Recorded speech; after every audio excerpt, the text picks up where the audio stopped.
que salga la recomendación prometida al caso de Arantepacto. Segundo, promover una gran campaña de movilización popular en contra del Estado mexicano, organizada en caravanas que salgan de los lugares de origen respectivos hasta la Ciudad de México, con el objetivo de sentar al gobierno a mesas de diálogo y de trabajo. Tercero, una sola movilización a la Comisión Nacional de Derechos Humanos, definiendo antes en conjunto cómo nos significamos las y los sobrevivientes y luchadoras sociales, cómo nos significamos las y los familiares y cómo nos significamos las organizaciones acompañantes. Asimismo, hacemos énfasis en el trabajo de largo alcance y autogestionado que creemos es catalizador de grandes cambios a nuestro favor. Las acciones propuestas hasta el momento, siempre en el entendido que nosotros y nosotras podemos establecer las condiciones para la no repetición y reparación de daños a través de la organización. Estas acciones autogestionadas son las siguientes. Propuestas de acciones a largo alcance. En primera instancia, se requiere la reorganización interna, así como un trabajo de autocrítica que fortalezca a los colectivos presentes. Y en conjunto, hacer conciencia de que unidos hacemos más y que para esto es necesario compartir, escuchar y trabajar con las luchas y movimientos vecinos y vecinas. Rescatamos la participación de la compañera Dena Watson, que con el ejemplo nos enseñó que las asambleas de barrio son efectivas para unir esfuerzos. En contraposición a las comisiones de la verdad de los gobiernos, necesitamos una comisión de la verdad mixta que sea propuesta por los y las sobrevivientes, siendo el eje central ellas y ellos mismos. Crear una gran campaña nacional e internacional para visibilizar de manera masiva cada uno de nuestros casos. Del mismo modo, se vuelve necesario incorporar a las instancias internacionales en este proceso para garantizar los más altos estándares de justicia. También comenzar a tejer redes internacionales populares para recuperar las luchas de nuestros hermanos y hermanas latinoamericanas. Crear una especie de consejo capaz de orientar a las personas en casos de emergencia. Por ejemplo, cuando somos amenazados o amenazadas de muerte, que tengamos acceso a una página web donde sea rápido contactar a especialistas que nos orienten. Además del trabajo multidisciplinario, tenemos que elaborar un programa de multitareas e intergeneracional con el fin de alentar y formar política y críticamente a las generaciones venideras. Crear redes de capacitación para que sean los sujetos que tengan el poder de defendernos y no descuidar el trabajo de documentación siempre y cuando tenga el objetivo de cuidar la memoria, exponer las injusticias y combatir el discurso hegemónico. Podemos concluir que es importante seguir trabajando de manera articulada, conjunta y no dejando que la impunidad prevalezca. La tarea entonces es fortalecer los procesos organizativos desde abajo y de manera plural, de modo que la misma naturaleza heterogénea de los movimientos sociales populares enriquezca el plan de acción que de este espacio se da. Solo siendo conscientes de los retos que conlleva la organización política y social, podremos luchar en conjunto contra los poderes que nos oprimen. Aprendimos del caso actual que una sola problemática tiene múltiples soluciones, por eso es vital que en este proceso dialoguemos cada paso que damos para llegar lejos y caminar al mismo tiempo. Cualquier propuesta que no haya sido capturada por la relatoría, nuevamente les decimos que por favor juntada a la mesa de relatoría, y creo que con eso culminaría esta parte. Bueno, agradecemos a los compañeros el trabajo que han hecho de estar justamente capturando todas las propuestas que se dieron el día de ayer. Y bueno, superado este punto, compañeras y compañeros, si hay algo más que se tenga que agregar que consideren que no esté contemplado, lo pasan directamente a la mesa de relatoría. Y vamos a continuar entonces ya de lleno. Tenemos la mesa número 3. Repetimos, estaba considerado de 10 a 12 del día. Posiblemente los tiempos no se están ajustando, pero vamos a hacer el mayor esfuerzo. Y para esto vamos a pedirle a las siguientes personas por si ya están ahí en la mesa, por favor se reportan. Por parte de Arantepacua, solicitamos la presencia de Guadalupe Jiménez y el compañero, gracias. Compañeras y compañeros de Nos Hacen Falta. De Nos Hacen Falta, ¿y están en la mesa? Ya, gracias.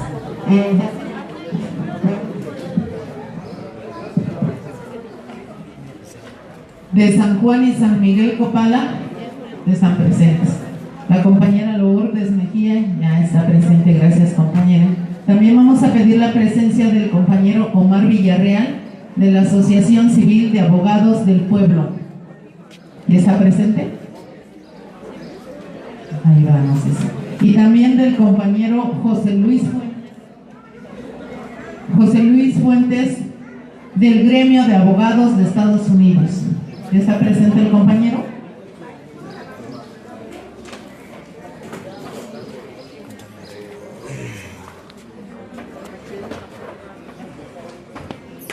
También el compañero Rangel Cárdenas, pase por favor ahí a la mesa. Son los compañeros de San Juan y San Miguel Copala. Bueno, estando presentes ya los compañeros, vamos a iniciar con la mesa número 3. Bueno, el tema es análisis de las acciones del nuevo gobierno en el acceso a la verdad, justicia, reparación y garantías de no repetición. Bueno, esta mesa le estará coordinando el compañero Alister Guerrero Ramírez de Serapaz.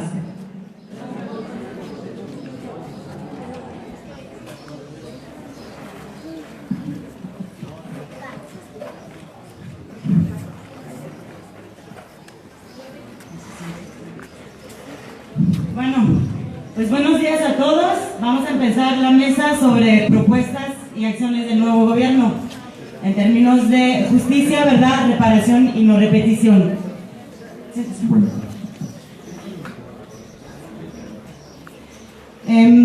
Pues primero les voy a pedir a las compañeras y los compañeros que se presenten rápido, 5 minutos cada uno, y luego pues los ponentes que nos acompañen el día de hoy se pueden presentar y hacer una introducción al tema de entre 10 y 15 minutos.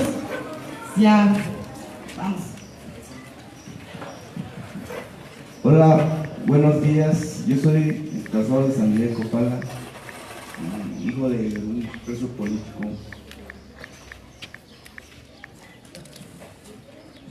Buenos días, mi nombre es Omar Villarreal, vengo de la Asociación Mexicana de Abogados del Pueblo. Hola, ¿qué tal? Buenos días, mi nombre es Alister Guerrero, vengo de Serapaz, Servicios de Asesoría para la Paz. Buenos días.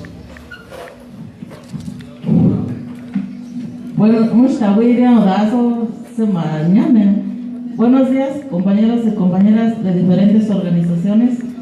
Mi nombre es Carolina Francisca López Conde, soy desplazada de San Miguel Copala y esposa de un preso político.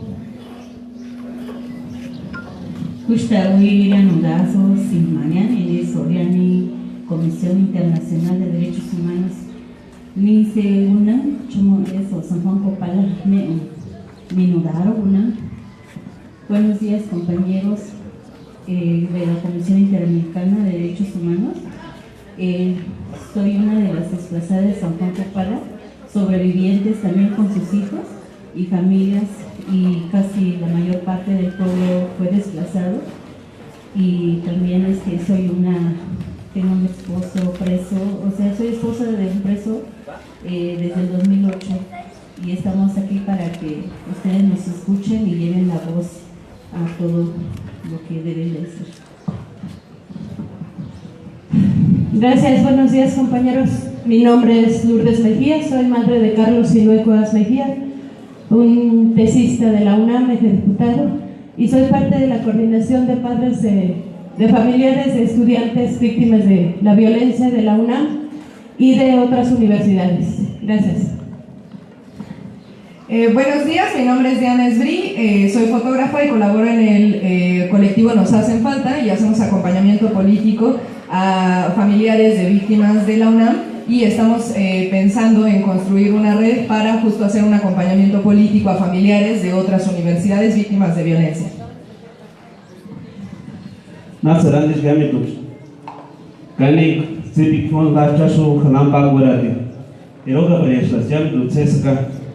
Buenos días a todos los presentes. Mi nombre es José Guadalupe Álvarez Jiménez, secretario de Trabajos y Conflictos de Educación Indígena de aquí del estado de Michoacán. Buenos días, José Luis Fuentes de los Estados Unidos. Soy abogado de derechos humanos internacionales. Resido en California, en la Bahía de San Francisco y en Los Ángeles. Gracias. Bueno, entonces podemos empezar con nuestro primer ponente, Alister Guerrero. Gracias, Aureli.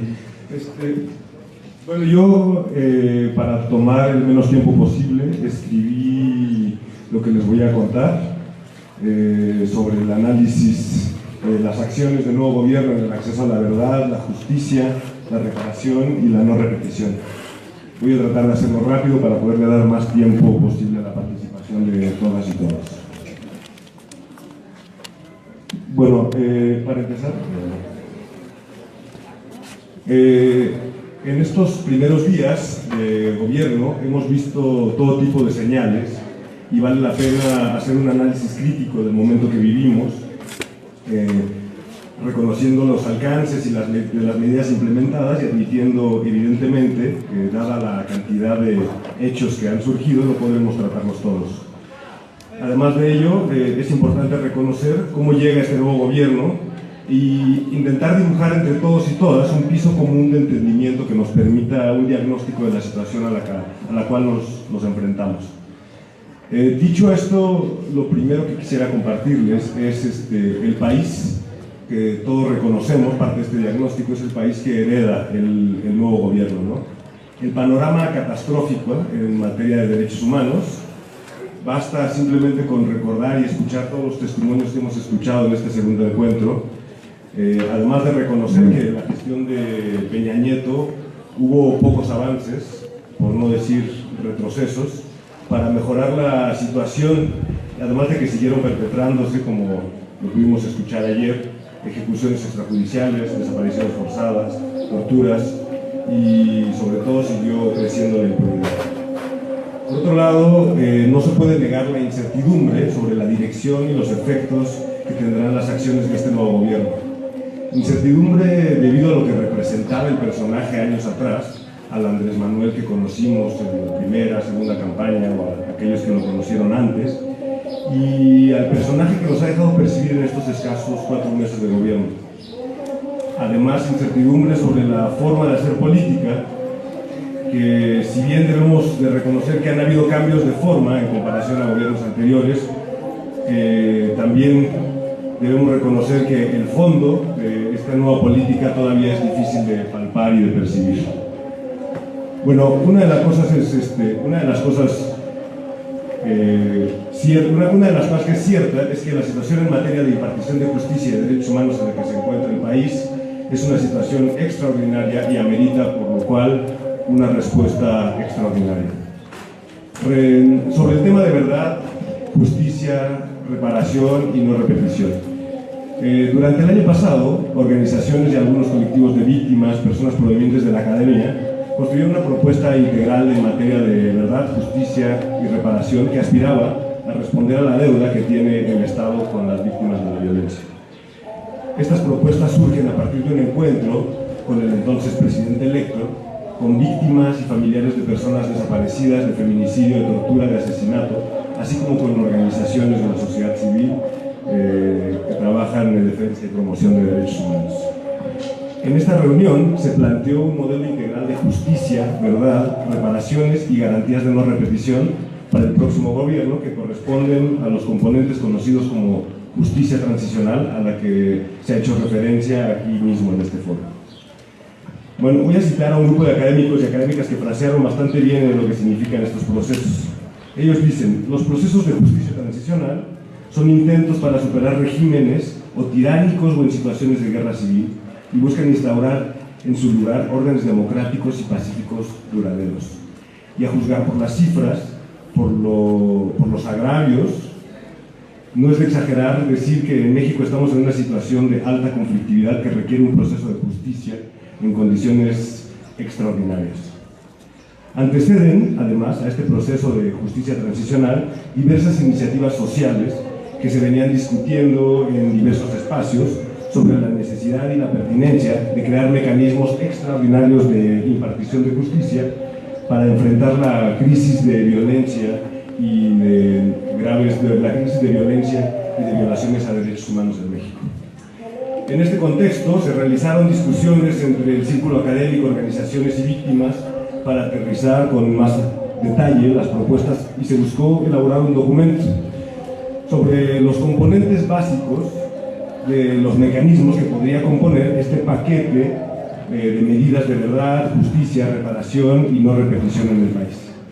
Estos componentes consisten en una comisión de la verdad y la memoria histórica, un mecanismo internacional contra la impunidad que pueda perseguir en justicia con la suficiente fuerza los crímenes que van saliendo de las comisiones de la verdad, un plan de reparación integral del daño y además, inicialmente, a la par se propuso una unidad de protección a víctimas, de testigos, operadores de justicia o personas vinculadas a estos procesos de justicia, junto con una propuesta de participación en el diseño e implementación del modelo de justicia transicional que fungieran ambos de manera transversal. Aquí lo que vale la pena recuperar es la característica integral de la propuesta, que de ser llevado a cabo de esta forma o de otra, considerando el diagnóstico inicial y la característica de integralidad que requiere, es algo que podría permitir transitar de la justicia extraordinaria a la ordinaria y construir capacidades de justicia permanentes en el Estado mexicano.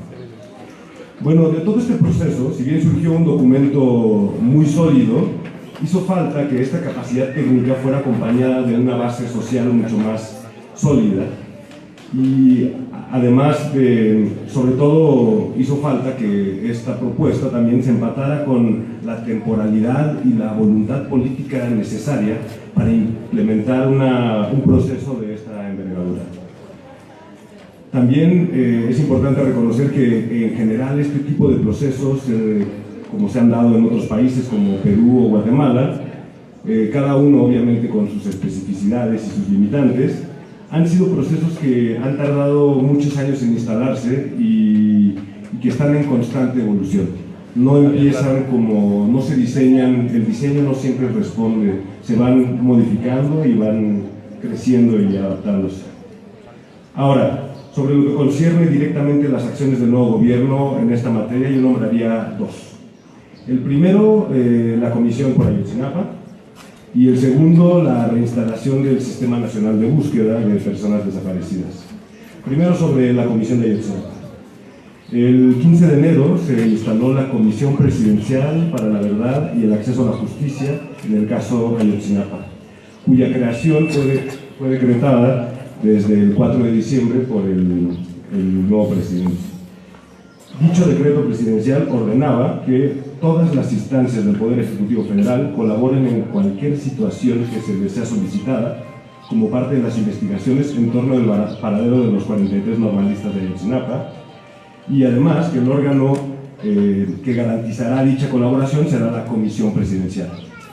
En este sentido, con esta comisión se genera un órgano extraordinario de justicia para un caso emblemático. Esta comisión presidencial gestionará ante la Secretaría de Hacienda la asignación de los recursos. Además, contará también con una representación en la Secretaría de Relaciones Exteriores, que tendrá la encomienda de establecer los convenios de colaboración requeridos con las instancias necesarias que puedan colaborar. Dígase GIEI, la CIDH, la ONU o la Oficina del Alto Comisionado en México. Bueno, a través de este decreto se conforma de cierta forma una Comisión de la Verdad con el nombre Fiscalía Especializada, Unidad o como se le decida llamar, que va a desarrollar la investigación penal en la que las investigaciones del Ministerio Público sean coordinadas también y con una participación de las familias y familiares de víctimas. Con este proceso podemos considerar que al menos en intención existe la voluntad política para responder a una de las tantas deudas que tiene el Estado con las víctimas de graves violaciones a derechos humanos. Aún falta analizar los resultados que dará esta comisión en sus primeros 6 meses, pero no se puede negar la intención y la capacidad operativa que se ha dotado a esta iniciativa. Ahora, el segundo ejemplo de mencionar esta otra acción, que podría también obedecer a, a este mismo rubro, es todavía en relación a la problemática de desaparición en México, pero de una manera más amplia y, digamos, más estructural.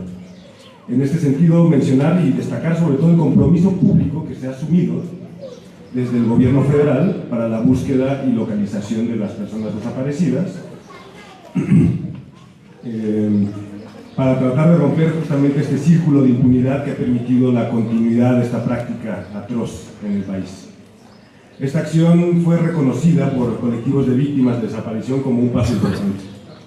El Plan Nacional de Búsqueda, anunciado recientemente por el gobierno, y la reinstalación del sistema, me parece que fue el pasado domingo,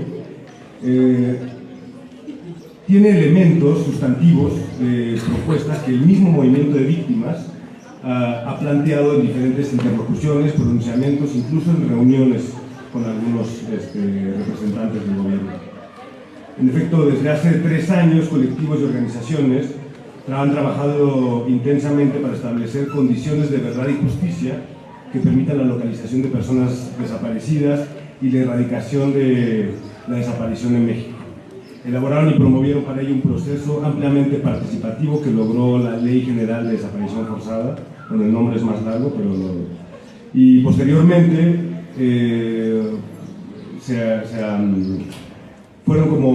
estuvieron como haciendo mucha exigencia para su demanda de implementación para diseñar la política de Estado con esta visión integral que permita hacer frente a esta dimensión, a la dimensión y la profundidad necesaria a esta grave situación, tomando en cuenta las familias. La campaña que dio nombre a toda esta exigencia se llamó #SinLasFamiliasNo. Bueno, si bien el movimiento de víctimas reconoció que el anuncio del plan y la reinstalación del sistema son un avance sustantivo, también enfatizó la necesidad de mantener el dedo sobre el renglón y seguir exigiendo consistencia en su implementación para dar pasos sólidos en el cumplimiento de este plan y permitir también una verdadera inflexión en la problemática de desaparición, apostando a que no haya ni un desaparecido ni una desaparecida más. Bueno, tomando en cuenta todo lo anterior y tratando de concluir, podemos decir que la entrada del gobierno de López Obrador nos obliga a repensar en clave distinta la lógica de un modo de gobernar completamente diferente al que estábamos acostumbrados. Digo esto porque vemos estas pequeñas acciones como acciones quizás puntuales, emblemáticas probablemente, pero que dejan todavía, queda todavía, no dejará de implicar estas pequeñas acciones que se debe responder con la mayor prontitud a las deudas históricas que tiene el Estado mexicano con la violencia y con las graves violaciones de derechos humanos a lo largo y ancho del país. Gracias. Muchas gracias. Muchas gracias a Esther Guerrero. Ahora, pues, si quiere el compañero Omar Villarreal, una introducción también en 10 minutos, por favor. Bueno, quizá que sea más breve que eso, me gustaría también contribuir a que el acto fluya. Y yo lo que querría como comentar un poquito también a partir de la introducción que nos hace el compañero Alister, sí tendría que ser comentar algunas de estas señales que podríamos pensar que este nuevo gobierno nos da o nos brinda, que debemos estar pensando, ¿no? Como en efecto lo dice Alister, estamos frente a una situación quizá inédita en nuestro país que nos debe hacer repensar no solamente la lógica o pensar en esta lógica del gobierno distinta y nueva, sino también nos hace repensar nuestra propia lógica de acción como organismos, como organizaciones sociales, como organizaciones del pueblo. Es decir, que en la medida en la que cambia esta lógica de gobierno, también nuestra relación con este gobierno como organizaciones del pueblo de alguna manera empieza a tener otra pauta o tendrá que empezar a construir su propia pauta en ese sentido me gustaría que lo que hoy se nos invita a hacer, que es un análisis, quisiera llevarlo hacia ahí. Entonces, entre las señales que comenta Alister y otras que yo veo, valdría la pena hablar de una repolitización también de la sociedad mexicana, que es positiva también en la medida en la que empezamos a darnos cuenta también de que la política es una vía, ¿no?, para seguirnos organizando y para de alguna manera tener injerencia en lo que vaya sucediendo en cuanto a la política pública orientada a los afectados por la violencia en los últimos años. En esa medida tendríamos que pensar esta nueva pauta de organización y de comunicación con este gobierno como una de las vías en las que sigue esta lucha. Y bueno, yo pensaría también que tendríamos que pensar, si bien ahorita lo urgente es encontrar y conocer mejor esta nueva pauta de gobierno, ¿no?, que creo que Alister caracteriza muy bien, no permitir que gran parte de estas acciones queden solamente en acciones emblemáticas, que eso es algo importante. Es decir, todos los casos son importantes. En esta medida entiendo que un caso paradigmático, emblemático por su magnitud, por sus dimensiones, pueda volverse emblemático.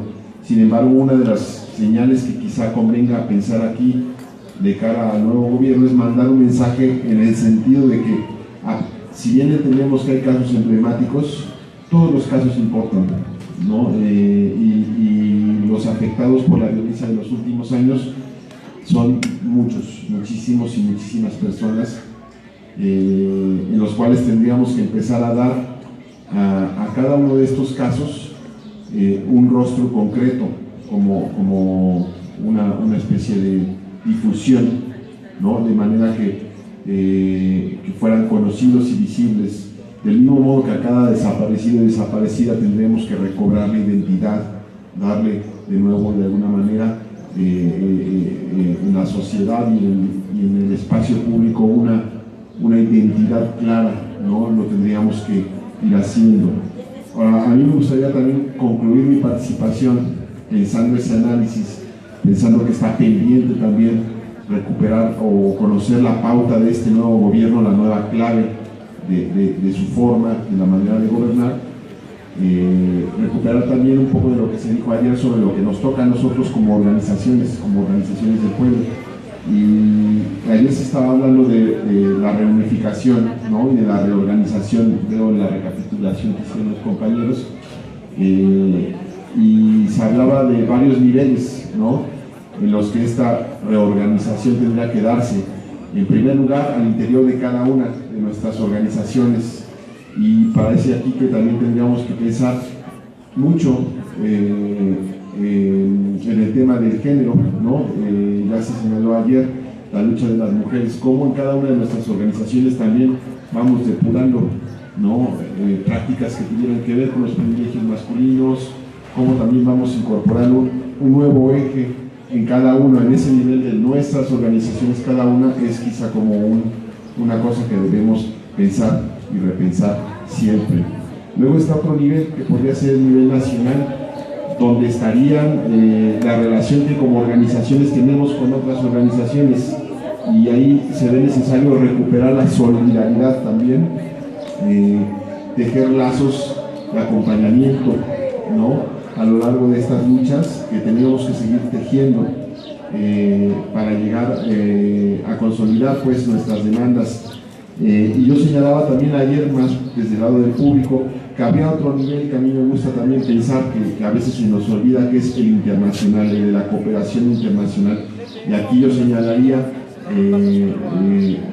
no me estoy refiriendo a la cooperación internacional diplomática de otros estados con estados, gobiernos con gobiernos, sino me refiero a los pueblos, ¿no? Recuperar un poquito la idea de internacionalismo en las luchas, porque mucho podemos aprender de las luchas de pueblos lejanos y de otros pueblos, y en casos concretos como el nuestro, como el mexicano y la violencia de los últimos años, yo recuperaría la experiencia argentina, la experiencia colombiana en particular, muy cercana a nosotros por la manera en la que se ha intervenido ese país usando como pretexto la lucha contra el narcotráfico, por los paralelos que hay entre las dos naciones que de alguna manera estuvieron tradicionalmente gobernadas más por la ideología o la derecha, de alguna manera, ¿no? Pues tenemos mucho que aprender de esas experiencias y también valdría la pena que para un próximo encuentro pudiéramos invitar organizaciones de estos pueblos, por ejemplo, ¿no? Que nos vinieran a compartir también sus experiencias como pueblos en lucha. Y yo quisiera también nada más ya concluir diciendo que, bueno, en medio de este análisis que debemos seguir haciendo, recobrando la pauta de este nuevo gobierno, tendríamos que entender también que para las organizaciones sociales y populares es un momento también importante, porque si bien el triunfo de Andrés Manuel no significa como que todo ha transformado, sí significa que hay fisuras en un modo viejo de gobernar que debemos aprovechar para ahondarlas, ¿no? Y hacer una verdadera ruptura con eso que fue el régimen de la violencia, y también con la atención al futuro, que tampoco es como alentador en el panorama internacional. Es decir, que si vemos lo que está pasando en los gobiernos de Sudamérica, nos daríamos cuenta que las estrategias que se vienen para los gobiernos son de inestabilidad, ¿no? Y de una posibilidad también de confrontación bélica en el mismo continente, y eso es algo que no debemos de dejar de pensar, porque eso también va a determinar nuestra acción como organizaciones del pueblo. ¿Cómo vamos a responder en una coyuntura en la que pensemos de aquí a 6 años, o en la que se lograra incluso desde afuera desestabilizar el mismo país, ¿no? Como organizaciones del pueblo, ¿cómo debemos afrontar también esa otra situación, ¿no? Entonces mi invitación es más que nada como a lanzar esa pregunta y a pensarla de esa manera. Y yo, por mi cuenta, pues ahí lo dejo. Gracias. Gracias. Gracias al compañero Omar Villarreal. Ahora le damos la palabra a José Luis Fuentes.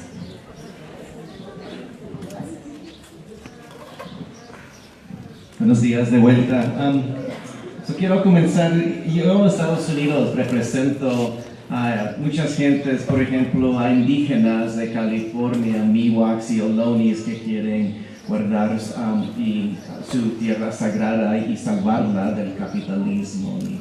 Y tengo que representarlos y en sus procesos internos, igualmente con las autoridades. Y lo que ellos les explican a sus hermanitos es que yo soy la voz de ellos con estas instancias jurídicas que ellos no pueden manejar esa lengua. Pues yo se las manejo y les reporto a ellos, y ellos hacen sus decisiones y me dicen qué es lo que quieren que yo les diga a las autoridades y cómo vamos a caminar juntos para salvar sus tierras sagradas. Con ese aspecto es que estoy yo aquí en México, ¿verdad? Viendo con ustedes y con otros compañeros es cómo usar la lengua que me ha dado la escuela para hablar con su gobierno aquí, con el gobierno de nosotros Estados Unidos, para ver cómo podemos caminar juntos y adelante en un mundo mejor para todos. En eso ha estado yo desde el 2000, desde Chiapas en 1995 visitando a México, y hoy más fuerte con el nuevo gobierno y teniendo juntas con ellos, con este nuevo gobierno. Y lo que les quiero reportar a ustedes para sus consideraciones son 5 temas. Uno es de la Guardia Nacional, que ha estado conjuntas con el gobierno. La otra es la justicia transicional. La tercera es el Comité contra la Tortura.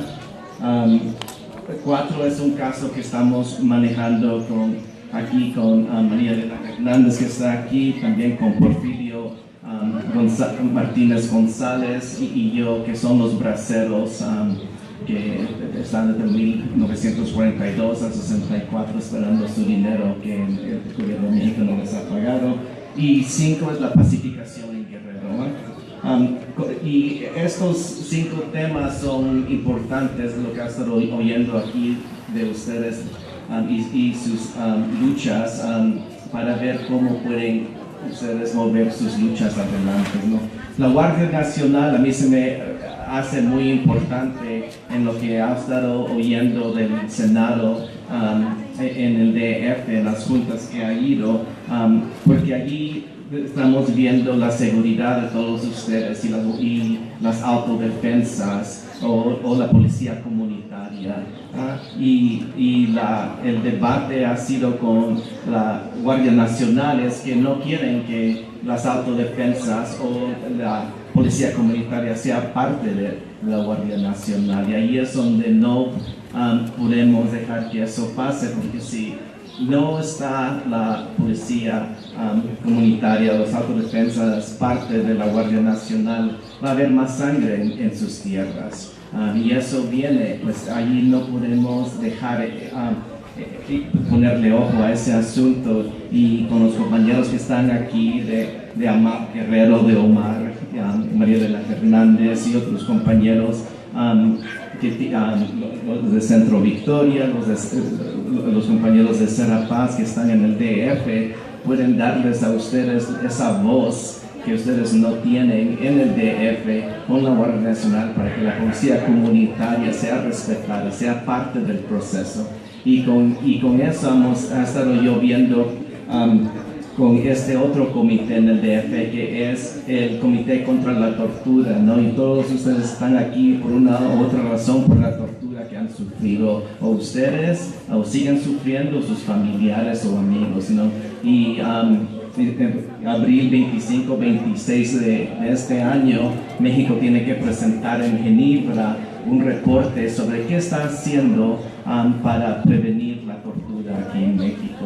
Y ese es, ahí está la Secretaría de Exterior, está la Secretaría de Gobernación y está la Policía Federal que se juntan. Y yo he tenido junta con ellos, y lo que me he dado cuenta de allí es que han formado 267 regiones en México, y esas regiones están capacitándolas con la Policía Federal, con la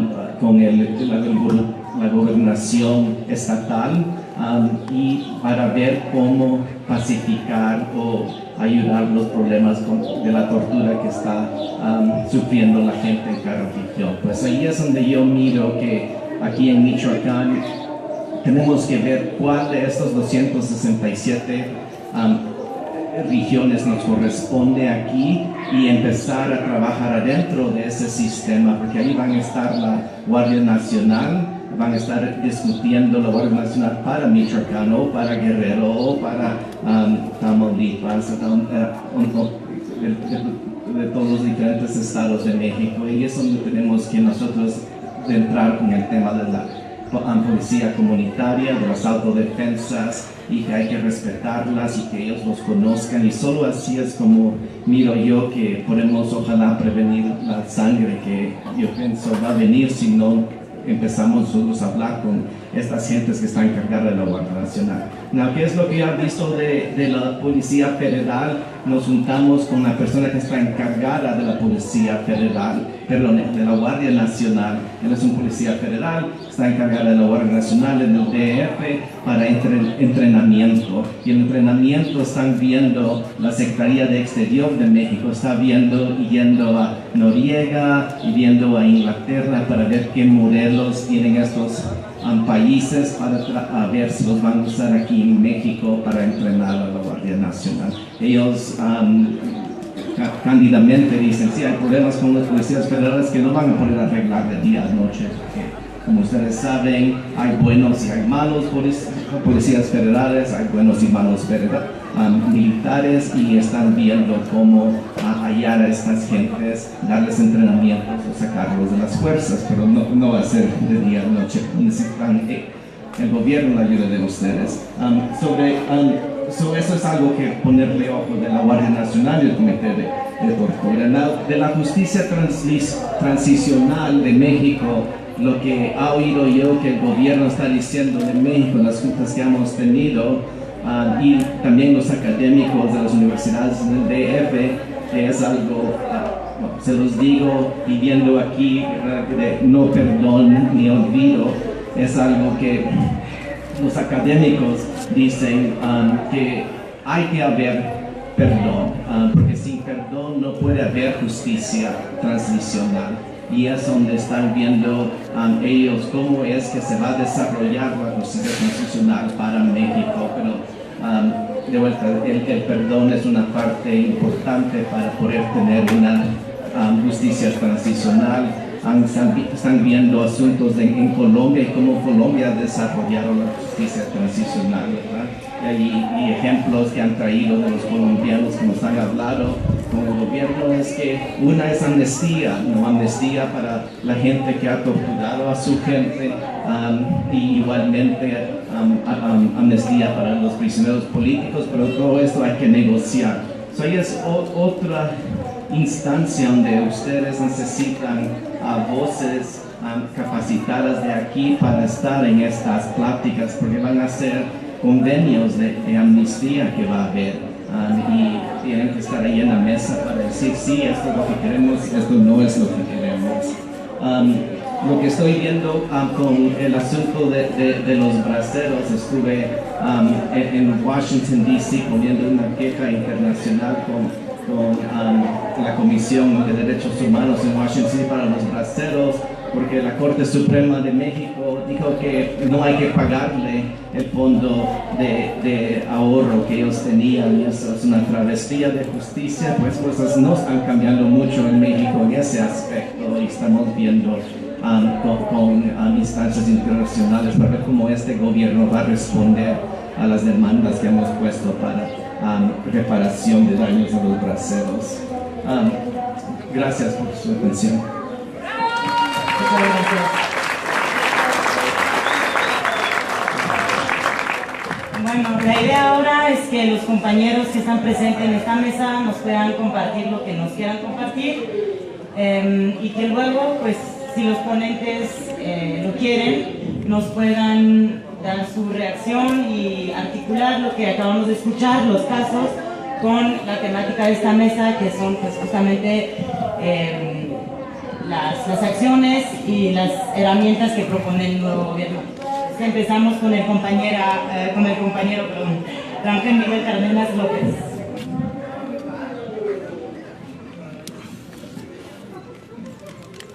Me llamo Rangel Miguel Cárdenas López, soy indígena triqui, hijo de un preso político y desplazado de San Miguel Copala, Tutla Villa de Guerrero, Oaxaca.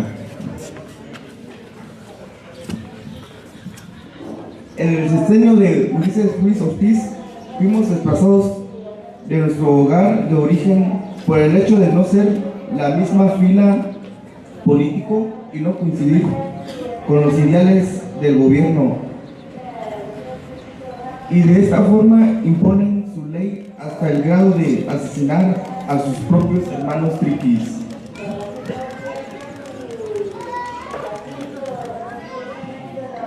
De 2 al 5 de febrero tuvimos que ser removidos de nuestra tierra y nuestras raíces. Asesinaron a 9 personas y hirieron gravemente a 2 personas, lo cual así quedaron en el olvido estos años, en estos 3 sexenios de Ulises Ruiz, Gabino Cue y Alejandro Murat. Los huérfanos, las viudas están en olvido.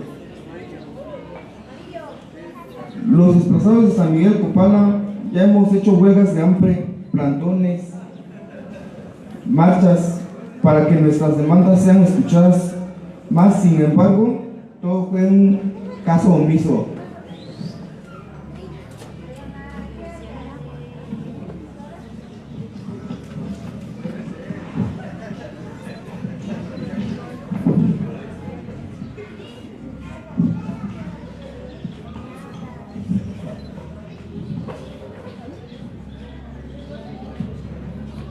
Todos estos años nos han estado amenazando para que nosotros tapemos con la tierra todo lo que ha pasado. Ánimo, ánimo, compañero.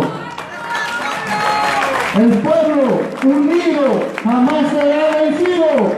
El pueblo unido jamás será vencido. ¡Que estés solo!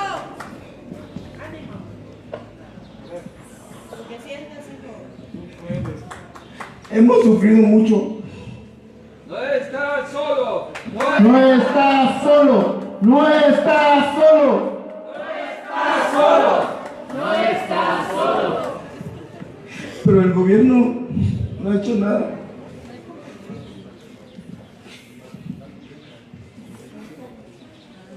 No nos ha dado una mesa de diálogo para dialogar los casos.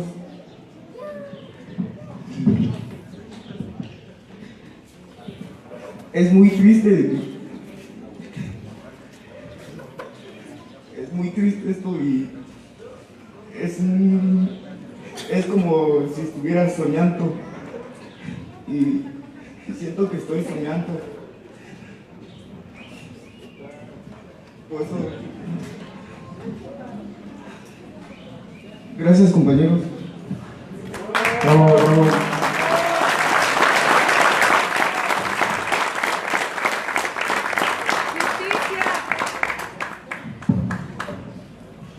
Bueno, mi nombre es Carolina Francisca López Conde,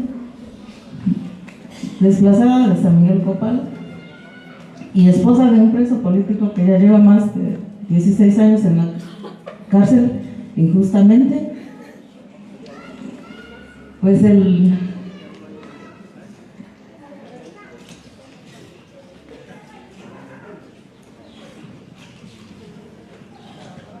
9 de julio del 2001, mi esposo fue emboscado. Mi esposo se llama Roberto Cárdenas Rosas y fue herido. De esa emboscada murió uno de su primo y un maestro de la sección 22, su primo de nombre Teodoro Francisco Vázquez Catarino, y el maestro de la sección 22, maestro Juan Vázquez Ramírez. Y a los 11 meses, que fue el 9 de junio del 2002, murieron dos señores del mismo pueblo de San Miguel Copala. Y entonces fue cuando le fabricaron la orden de aprehensión a mi esposo, y el 14 de enero del 2003 fue detenido por los policías ministeriales del estado de Oaxaca. Y el 2 y el 5 de febrero del 2010 nosotros fuimos desplazados por los paramilitares. Nos robaron todo, tumbaron nuestras casas, quemaron nuestras casas y nos fuimos con la ropa puesta, no nos llevamos nada. Ya tenemos 9 años de este desplazamiento.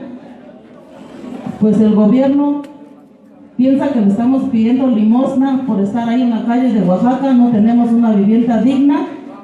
Las compañeras, las viudas, los huérfanos no tienen estudio ni atención médica. Ya tenemos 9 años que vivimos así en las calles, pero lamentablemente aquí estamos.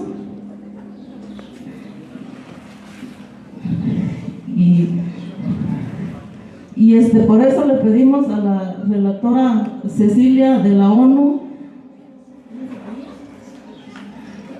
la relatora Cecilia Jiménez Dámare, pedimos su apoyo de ella, que llegue a Oaxaca a conocer la situación del desplazamiento y los de porque tenemos varios compañeros presos políticos triquis en Oaxaca por los mismos paramilitares que nos desplazaron. Fueron los mismos que fabricaron órdenes de opresiones a varios compañeros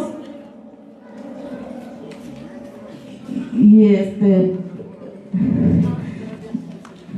son los mismos paramilitares. Ellos así asesinan a nuestros compañeros como animales. Para nuestros compañeros no hay justicia y a ellos, pues ellos nomás encarcelan a nuestros compañeros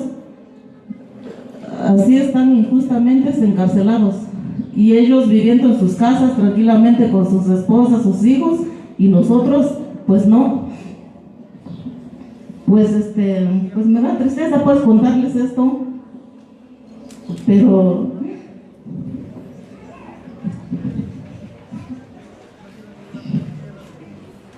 por eso quisiera que algunos compañeros de los relatores que se pudieran ir a visitar a los presos en las cárceles, que es unos se encuentran en penitenciaría de Santa María Iscotel y otros se encuentran en la villa de Etla. Es todo, gracias compañeros.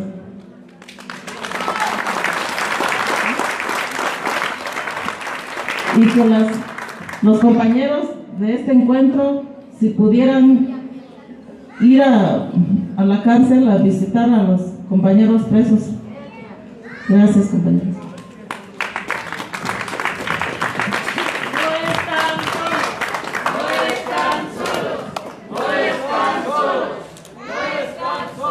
¡Presos políticos! ¡Libertad! ¡Presos políticos! ¡Libertad! ¡Libertad! ¡Libertad! ¡A los presos por luchar! ¡Libertad! ¡Libertad! ¡A los presos por luchar! Porque luchan por la tierra, por eso los encierran. Porque luchan por la tierra, por eso los encierran. Bueno, compañeros, pues yo soy una de las desplazadas de San Juan Copala. Esto empezó por decidir la autonomía. El pueblo ya estaba cansado del partido priista, entonces ellos deciden formar parte de la autonomía y varios pueblos estaban de acuerdo con la autonomía. Entonces, en ese momento en que deciden la autonomía, el pueblo vive pacíficamente durante el periodo de 2006 hasta el 2009. Pero el recurso de esos años, en el 2008, fue una emboscada, porque en ese año instalan La Voz que rompe el silencio con la ayuda de la Operación Cactus, que va la compañera Betty Cariño y los demás organizaciones sociales, porque veían que ese pueblo no se podía visualizar la problemática que vivía el pueblo, ¿no?, por parte del partido priista. Y entonces ellos, nuestra compañera Teresa y Felicita, forman parte de la locutora de la radio La Voz que rompe el silencio, y ellos corren la voz en nuestros derechos como la mujer, el derecho de los niños, el derecho del pueblo. Entonces esos derechos no le convenía tanto a los paramilitares como para el Estado, y entonces en el 2008 ya está a unos días de cumplir la emboscada de nuestras compañeras locutoras. El 7 de abril ellas mueren, ¿no?, de una emboscada por los paramilitares también. Pues ellos, por ejercer ese trabajo, las compañeras ejercían los derechos, y entonces al Estado pues había intereses, entonces ellos hacen que entre hermanos se maten. Y aparte de eso, en el 2010, el 27 de abril igual está unos días también de cumplir como 9 años del asesinato de nuestra compañera activista Betty Cariño y el finlandés Giri Yacola. Igual en ese lapso de tiempo tuvimos amenazas, tuvimos muchas amenazas, más que nada de no formar parte de la autonomía. Y en ese transcurso de esos tiempos nos bloquean carreteras, cortan la luz eléctrica, las líneas telefónicas y hasta el agua potable, ¿no? Entonces nosotros pedimos auxilio a los compañeros de diferentes organizaciones y ya en esa fecha, 27 de abril, va la caravana de ayuda humanitaria a San Juan Copala a romper el cerco paramilitar, pero lamentablemente en ese momento cobardemente los paramilitares hacen una emboscada, ¿no? Y ahí cae nuestra compañera Betty y el compañero filante Giri Yacola. En esos transcursos de tiempo, pues ellos nos querían callarnos así, intimidarnos, matarnos, y no les quedó nada de desplazarnos. Ya como a mediados de junio, si no mal recuerdo, también matan al líder moral, Timoteo Alejandro, que impulsó la autonomía, y poco a poco fuimos resistiendo hasta que en septiembre del 2010 ellos logran un desplazamiento masivo definitivo del pueblo de San Juan Copala. Fue cuando nosotros estuvimos en el Palacio de Gobierno exigiendo ayuda. No, en el periodo de Ulises Ruiz Ortiz, el gobernador Ulises Ruiz Ortiz no dio oído a los desplazados, sino que fue parte del cómplice de los paramilitares, haciendo que los mismos hermanos se pelearan, se mataran. Entonces llega el periodo del licenciado Gabino Cue, igual es lo mismo, y entonces el Estado logra dividirnos, ¿no?, en 4 grupos, y para no hacer caso y que el caso esté omiso. Entonces el Estado logra eso y hasta el momento seguimos exigiendo a viva voz allí en el Palacio, pero ellos dicen que no, que sí nos otorgó lo que es la medida cautelar, sí nos otorgó todo, pero no se da el cumplimiento como debe de ser. Ahora el Estado dice que ha cumplido todo y que ya los líderes ya tienen todo. Salió una nota apenas en este domingo que ellos ya dieron de su parte, y cuando muchos de nuestros compañeros, hermanos, no han tenido una reubicación temporal, no han tenido un recurso como ellos lo mencionan. Por eso pedimos que ustedes escuchen a nosotros, a llevar la voz de ayudarnos, y también apenas hace el 19, no me acuerdo si a mediados de febrero, tuvimos un acercamiento de las relatoras de la ONU, Cecilia Jiménez Amaris, también con la relatora Victoria Caulis Corpus, relatora especial de desplazamiento forzado, y pues yo quisiera que en este encuentro que haga un pronunciamiento para que visiten las relatoras, en especial a Cecilia Jiménez Amaris en el estado de Oaxaca, que visite especialmente a nosotros los desplazados de San Juan Copala, y también a la relatora Victoria, que también llegue allí en el estado de Oaxaca cómo se vive, ¿no?, sobre el desplazamiento forzado, de los derechos indígenas, que ellos vean, ¿no?, cómo se vive, y también que se visite en las cárceles también a los compañeros indígenas, y también este encuentro sea pronunciado también para visitar a los presos indígenas triquis, y también eso pido, y también que se haga justicia por nuestra compañera Betty Cariño y el finlandés Giri Yacola. Ellos nada más por dar a conocer, visualizar la problemática de nuestro pueblo, ellos pues para mí no perdieron la vida, sino que ellos sembraron ideas más por luchar por la autonomía. Y en estos momentos también vamos a entregar unos documentos de lo que vamos a entregar a los compañeros de los relatores.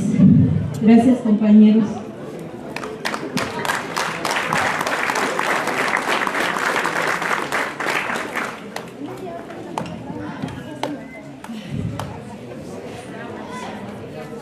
Bueno, compañeros, pues buenos días. Mi nombre es Lourdes Mejía.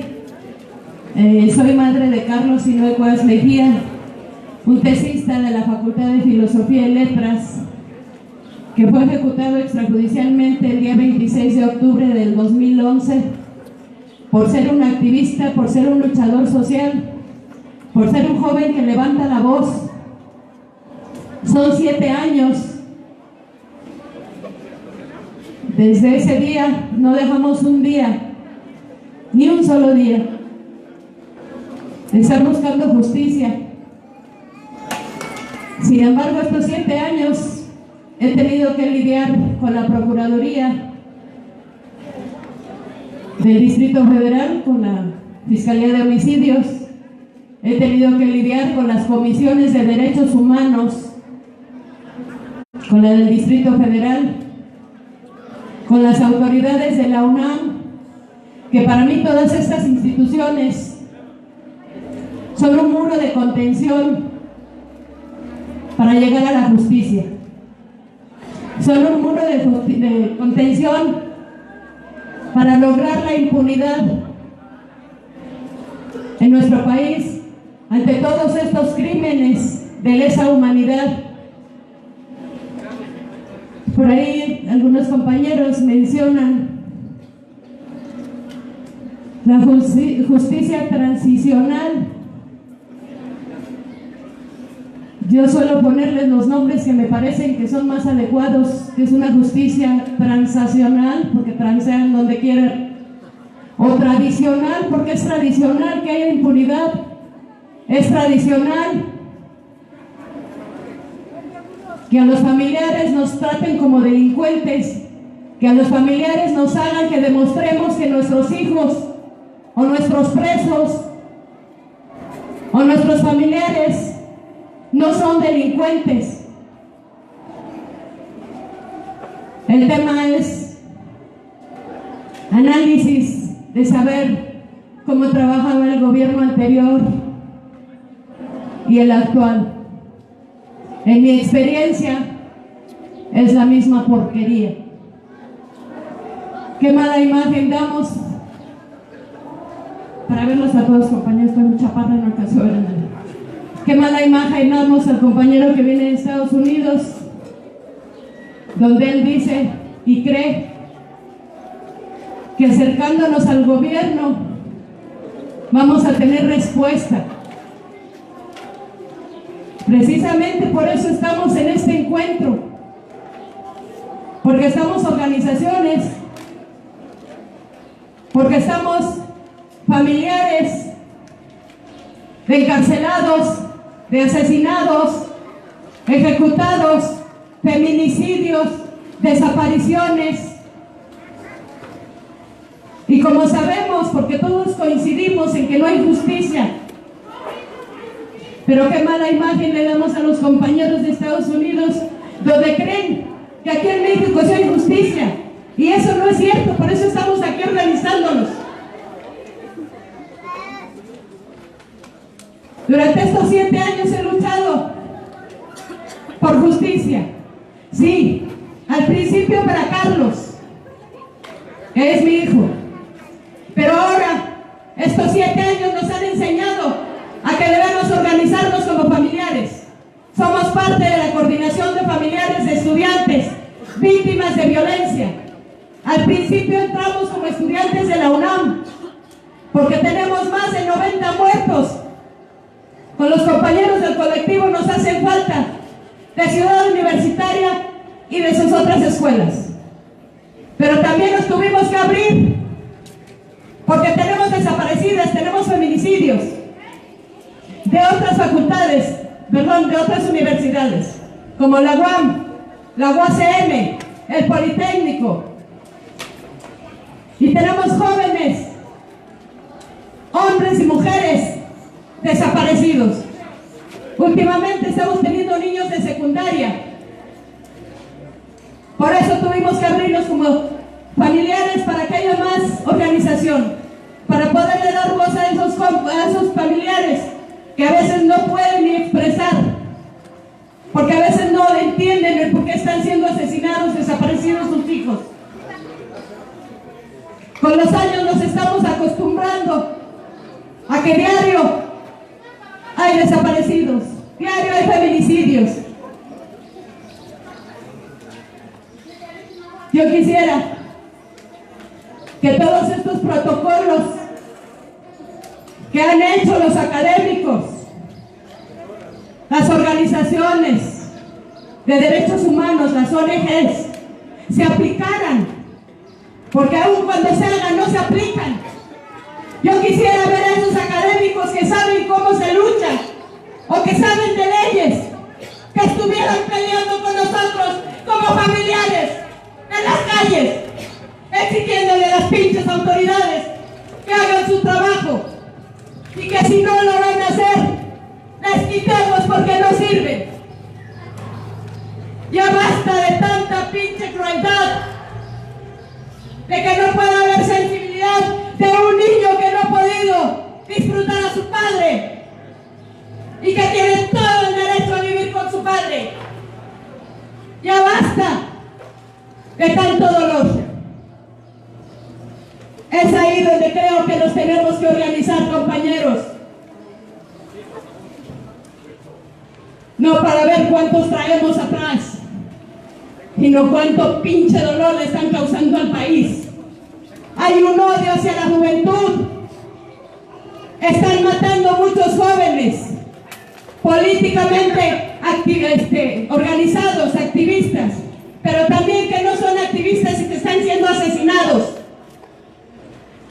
Nosotros como coordinación tenemos 4 casos en la UNAM, más los que tienen los compañeros de Nos Hacen Falta, que son 90.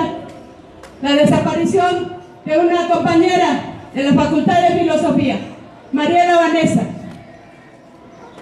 y que no se aplica el protocolo, y que no salen a buscarlos las autoridades, no aplican esas búsquedas.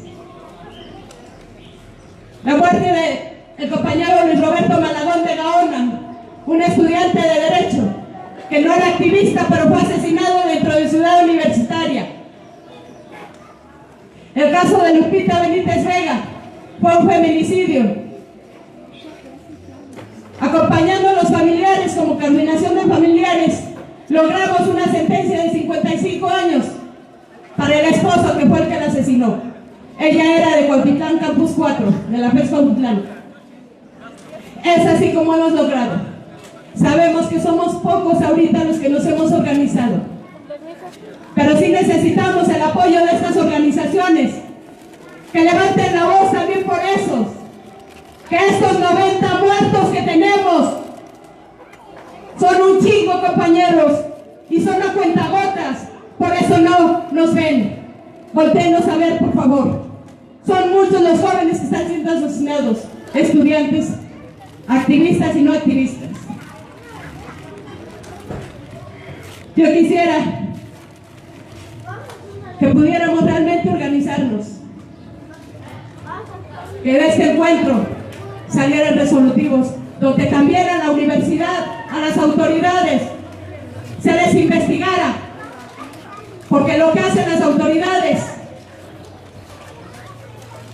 es desaparecer la información, o no colaborar, o amedrentar a los familiares y a los padres, diciéndoles que se callen la boca, que su hijo murió de un ataque de epilepsia, que su hijo se suicidó. Y en la mayoría de los casos que han pasado, siempre dicen que se suicidó. En el caso de mi hijo, Mancera declaró que el caso de Carlos era de tipo pasional, de delitos contra la salud, y que Carlos era una persona irascible. Carlos era un activista, un luchador social. Participó en la huelga del 99, participó apoyando el caso de los compañeros de San Juan Copala, de San Salvador Atenco, a los compañeros del ESME, a los compañeros padres del caso de Sucumbíos, porque esos compañeros eran sus compañeros de Carlos de la huelga y de la facultad, 3 de ellos. Hubo una campaña de 2 años donde habían volantes donde decían que Carlos era un militar infiltrado, Es una de las estrategias que tiene el Estado para criminalizar a los jóvenes que levantan la voz, a los activistas. Esta declaración de Mancera, siendo procurador, lo que hace es prevenir a toda la sociedad para que todos crean que a lo mejor sí era un militar, que a lo mejor fue pasional, que a lo mejor era narcotraficante. En la mayoría de los casos hemos visto esa estrategia. En el caso Narvarte, dijeron que la compañera activista tenía que ver con drogas. En el caso de los compañeros de los 43, dijeron que a lo mejor tenían que ver con drogas. Esa es la estrategia, para que quede la impunidad, para que la sociedad diga, a lo mejor sí era esto. Y esa mierda la extienden y muchos la replican. Pero yo les puedo decir que Carlos no era ningún militar. Yo sé dónde estudió, qué hizo toda su vida. Que fue un activista que quiso entregar su vida por la lucha. Era su decisión y como madre se la respeto. Pero como madre les digo que ya no lo tengo. Y como madre les digo que ya no está, pero vamos a seguir. Y yo voy a luchar porque se haga justicia por mi hijo y por la memoria de él. Pero también para continuar el trabajo que él hacía. Para que nos apoyemos como seres humanos. Como madres, que nos duele que nuestros hijos siquiera suelten una lágrima o sufran. Esas son respuestas humanas. A lo mejor a las mexicanas nos acostumbraron a querer un chingo a nuestros hijos. Pues así lo aprendí yo. A mí mi hijo es mi hijo. Y tengo 4 hijos con Carlos. Me hace falta. Pero voy a seguir luchando. Perdón, ya me extendí, hija. Pero sí quisiera decirles, sí quisiera decirles que este gobierno no va a hacer nada. Pero si nosotros nos ponemos en la misma pinche posición de que ellos no hacen nada y nos quedamos sentados, nos va a cargar la chingada, compañeros. Tenemos que seguir. Y yo quisiera decirles también a las ONGs que sí están ahí, que sí están trabajando. Los queremos ver afuera. Los queremos exigir estas cosas, no ir a pactar de buena manera. Yo prefiero ser la pelada que diga las cosas de frente y no aplastarme sentada, que me convenzan de que están trabajando. Cuando yo lo que estoy viendo es que están haciendo pendejos y no han trabajado. Yo logré una recomendación, y no porque la Comisión de Derechos Humanos sean chingones, porque los obligamos a que lo hicieran, para eso están, y si no, pues a la fregada. ¿Para qué carajos estamos pagando a todos esos que no hacen nada? Y les voy a decir, hay abogados que están trabajando y que hacen esto, pero llegan los de arriba. Y entonces dicen, ya no hay recomendación. A mí me amenazaron, después de haber trabajado 1 año, revisando la carpeta, para que se hiciera la recomendación, y después, cuando ya estaba nada más esperando la fecha, me llega Perla Gómez Gallardo y me dice, no hay recomendación, junto con Yolanda, no hay recomendación, o concilio o no cierro el caso. Pues se va a hacer la chingada, pero se hace. Y así los obligamos, para pedir una cita, un plantón de 3 días.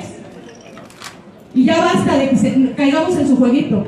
No tenemos por qué tener miedo. No estamos limosneando.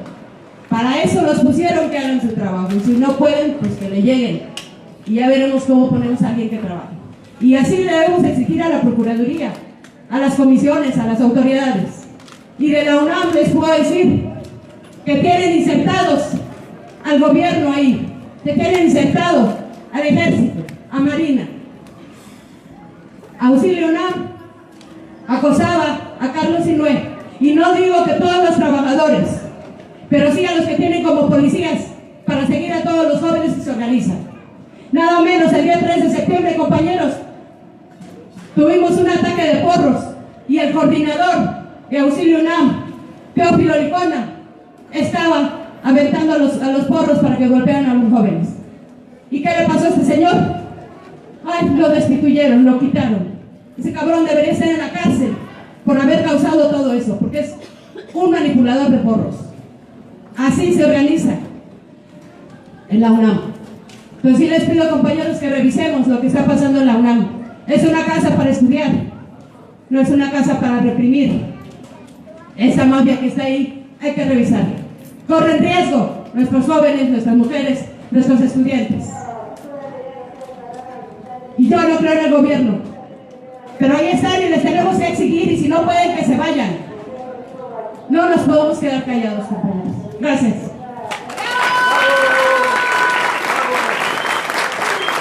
Ni perdón ni olvido, castigo a los asesinos.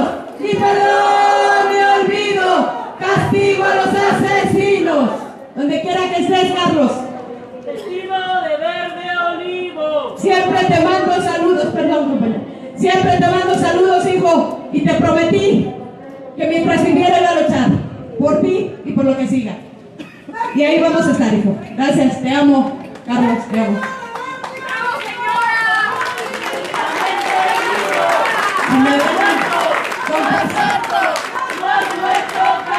Si me dejan decirlo completa, para mí ha sido una forma de reforzarme y de gritarle a mi hijo que voy a seguir.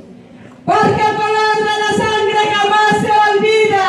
Los masacrados serán vengados, vestidos de verde olivo, políticamente vivo.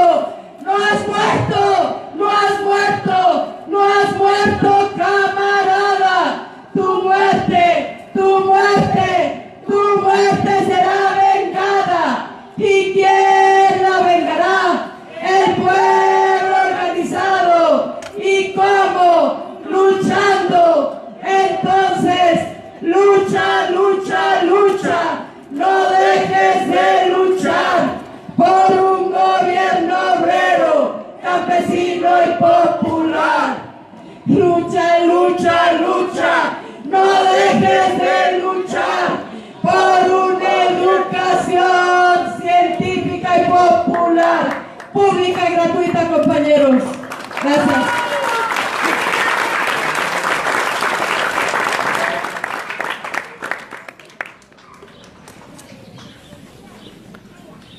Creo que el sentimiento que realmente sienten las víctimas nos hace repensar, como se dice, y efectivamente estos días también los comuneros de aquí de Antepacua sentimos el dolor que desde 2 años ya no volvimos a ser los mismos.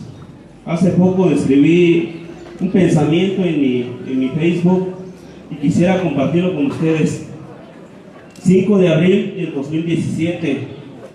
La tristeza se apodera de mí cada vez que llega esta fecha, porque recuerdo los llantos que escuchaba cuando entraban las llamadas pidiendo que exigiéramos al gobierno que detuviera la masacre que estaba haciendo. Llamadas de señoras, niños, señores y jóvenes. No sé cómo tenían mi número, pero ellos sabían que estábamos en negociación con el gobierno del estado. En ese instante vi que los hombres lloramos también. Sería por impotencia o por tristeza, no lo sé. En ese momento no pasó en mi mente la preocupación de mi familia, porque en ese momento todo el pueblo era mi familia. Sabemos que los 4 comuneros asesinados por órdenes del estado, y sabemos claramente que es el estado de Michoacán quien dio la orden para estos asesinatos. En el estado de Michoacán y la federación existe un sistema de justicia podrida que no sirve. Pero me da más lástima ver a los paisanos que lloraron, gritaron y juraron que jamás iban a volver a creer en los partidos políticos y al gobierno. Sigan haciendo el trabajo sucio de ellos. La dignidad siempre estará en los hombres y mujeres que luchan por la justicia. Su nombre y su esencia quedará para siempre escrita en nuestros corazones.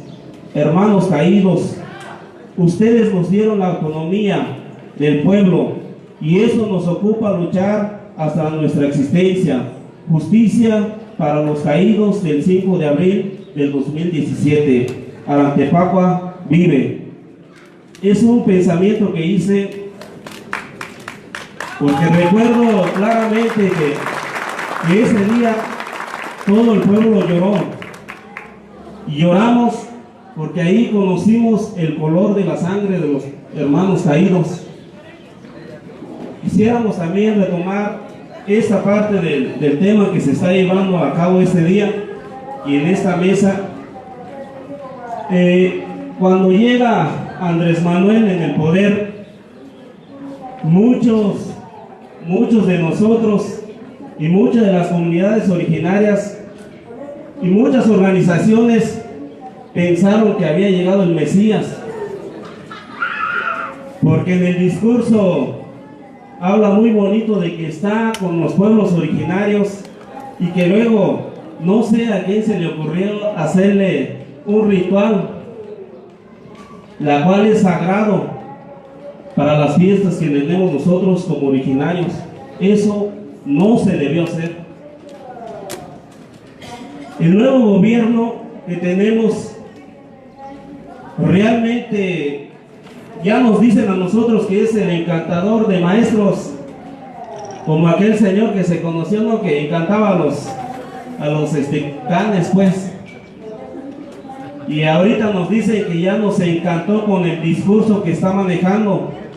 Y efectivamente, es cierto, en este sexenio y que no lleva mucho tiempo, algunos meses, ya hemos visto a muchos líderes asesinados.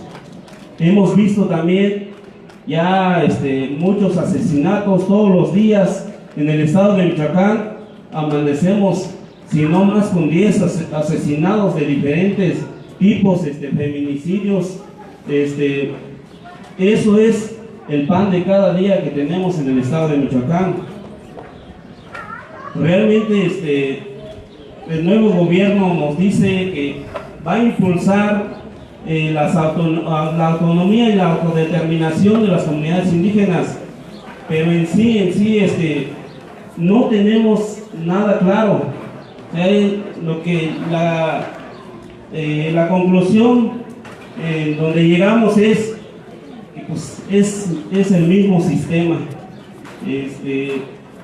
Realmente aquí existen algunas instituciones como el IPAI en cuanto al acceso a la verdad, y que realmente no es cierto, no nos da una información la cual ocupamos para buscar justicia.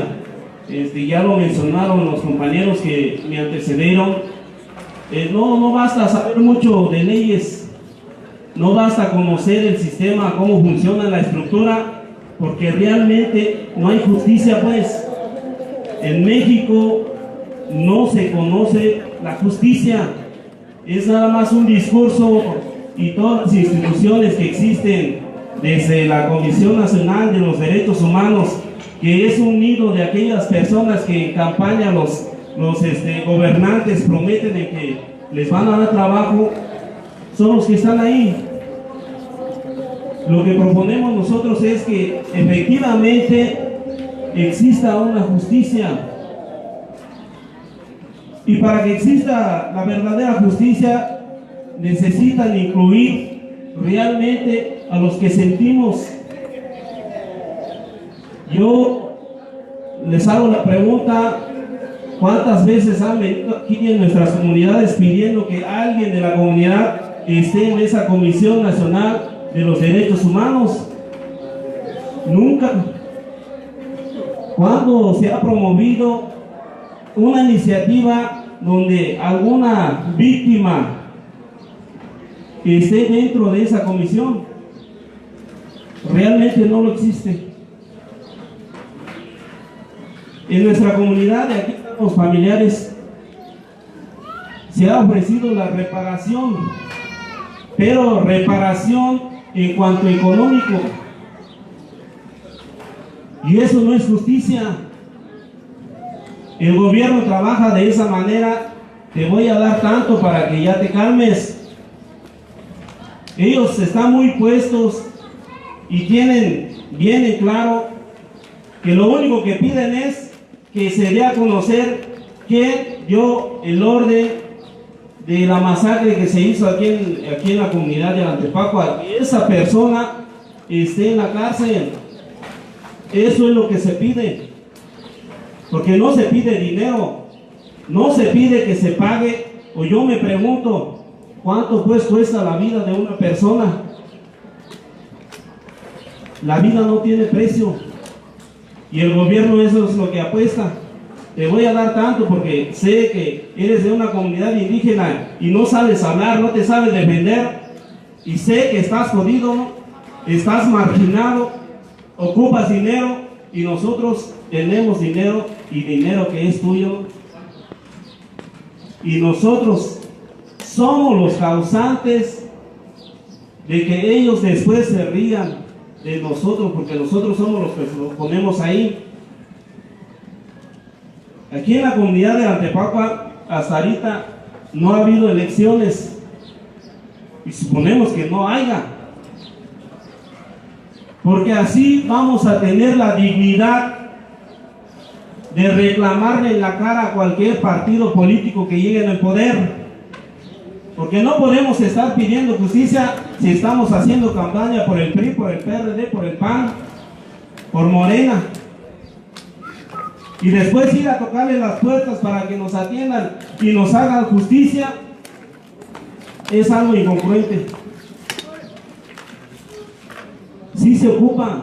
Yo tuve la oportunidad de estar en el primer encuentro en Oaxaca, Nochistlán, y créanme lo que casi el dolor era el mismo, pues, y han pasado algunos meses. Lo que se ocupa es ya ver resultados concretos, porque puede haber hasta el 10º encuentro y vamos a seguir igual. Ya lo que ocupa Antepacua ahorita es ya que se le dé el dictamen de la Comisión Nacional de Derechos Humanos. Ocupamos la resolución porque ellos vinieron a hacer la investigación aquí en esta comunidad. También se trabajó jurídicamente, pero realmente el gobierno no va a hacer justicia, pues. Ya lo decía la compañera, si es tan fácil meter una demanda y que a los 2 o 3 días la persona que hizo eso esté en la cárcel, difícilmente lo podemos ver. Sería pues en un país de maravillas, ¿no? En un país donde nos cuentan en la escuela que existió un país donde vivía Peter Pan y que todo era maravilloso. Aquí no es así.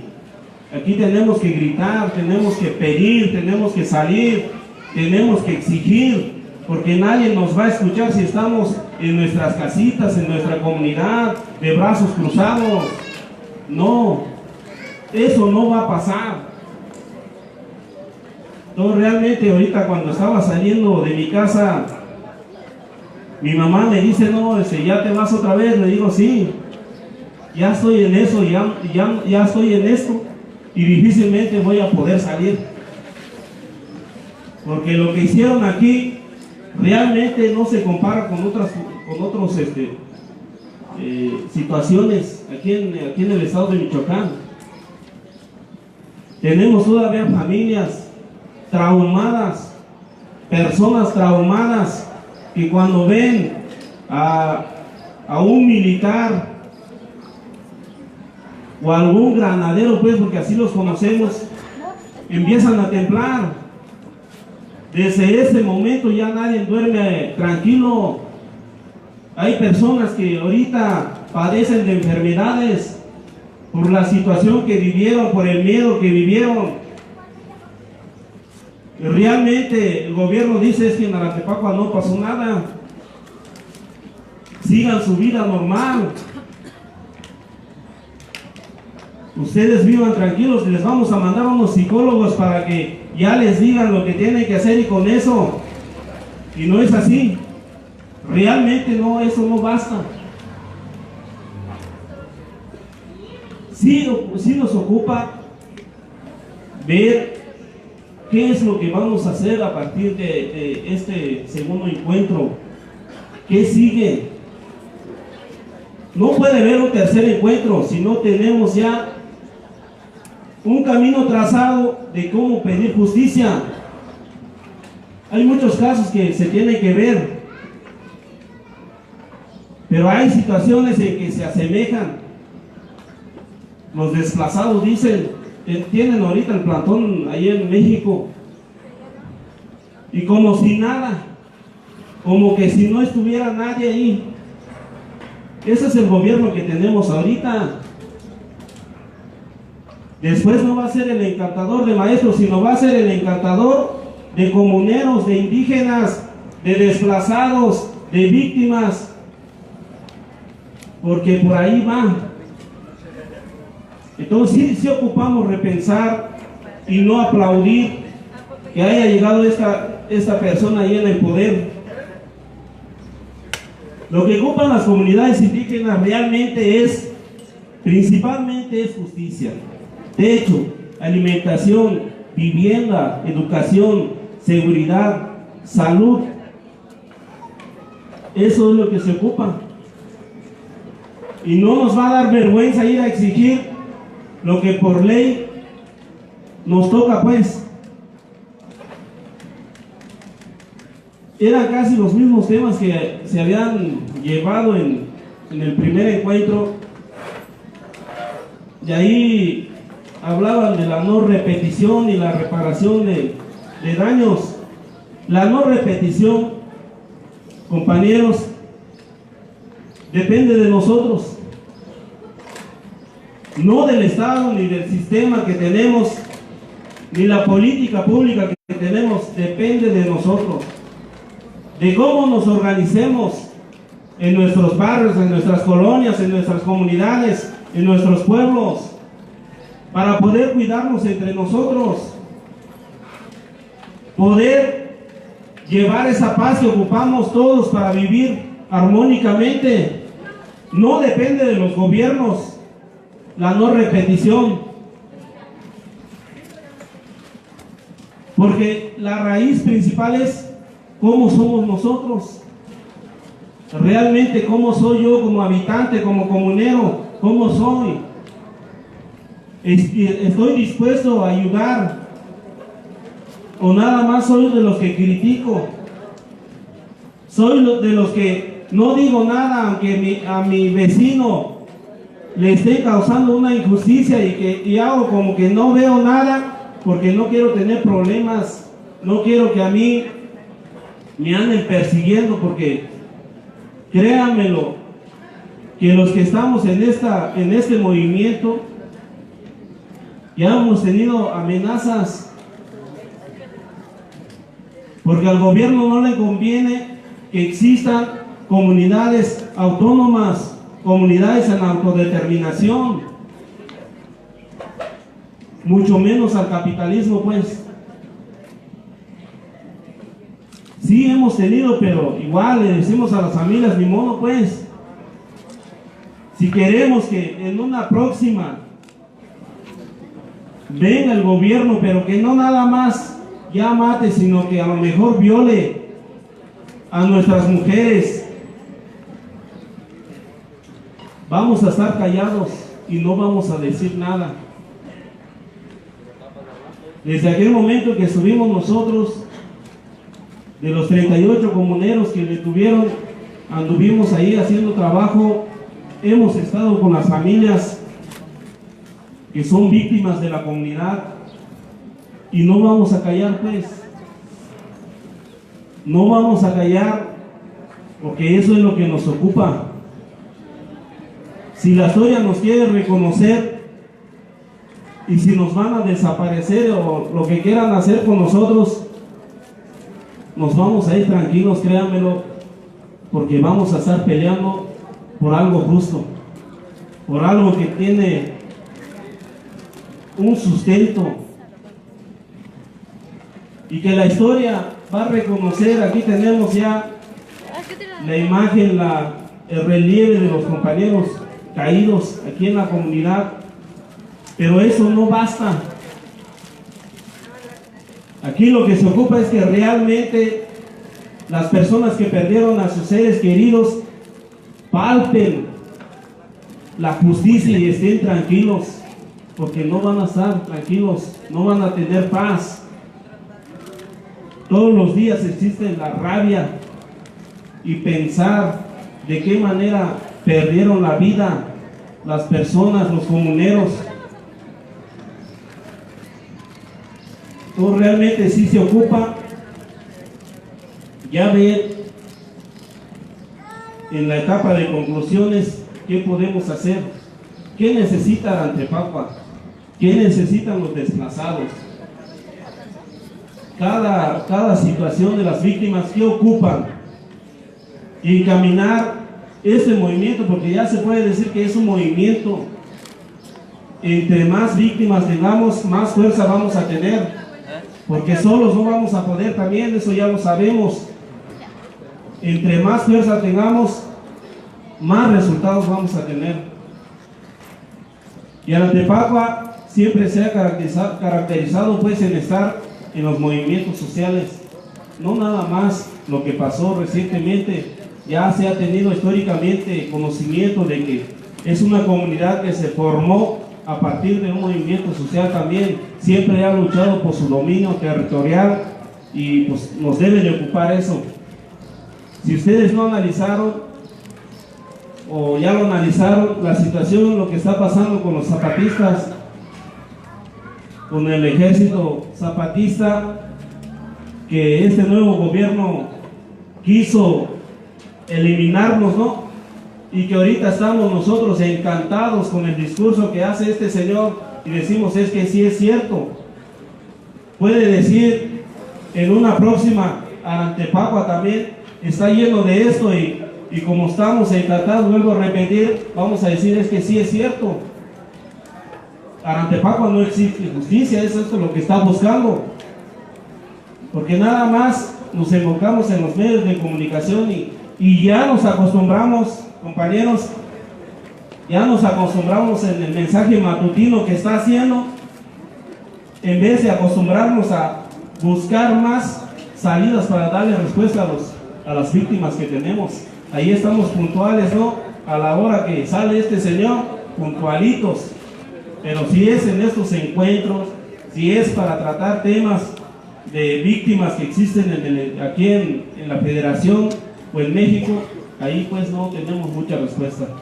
Créanme lo que educación indígena aquí del estado de Michoacán está en apoyo en todos los movimientos sociales.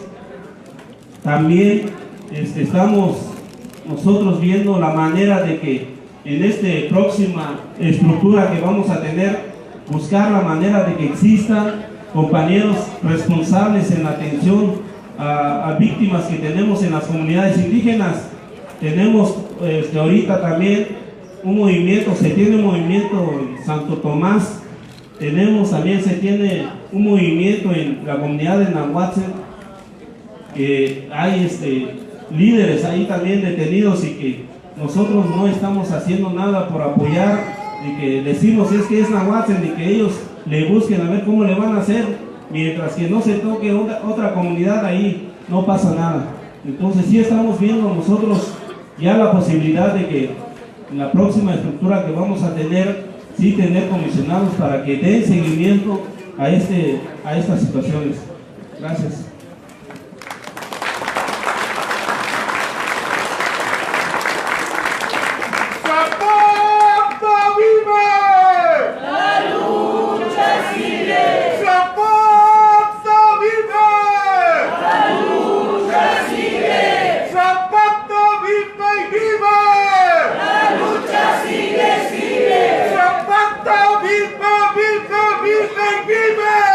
La lucha sigue, sigue. Bueno, pues buenos días. Como les decía, yo trabajo en un colectivo que se llama Nos Hacen Falta. Nos dedicamos a hacer acompañamiento político a familiares de víctimas de la UNAM. Y pues como ya mencionó Lourdes, pues tenemos registrados muchísimos casos desde 2002 de muertes violentas y desapariciones de la comunidad universitaria, ¿no? También tenemos documentado cómo la universidad pues ha tenido implicaciones en muchos de estos casos, y no es que en todos, empezando con lo que ya mencionaba también Lourdes, de que cuando sucede un asesinato en las instalaciones de la universidad, usualmente las autoridades lo tipifican o hacen un propio peritaje, cosa que pues obviamente todos sabemos aquí que no deberían hacer, tildándolo de suicidio, ¿no? Hay una criminalización tremenda hacia todas las víctimas de la universidad por parte de las mismas autoridades, ¿no? Y además de que existe el entorpecimiento por parte de la universidad, la resolución de los casos, ¿no?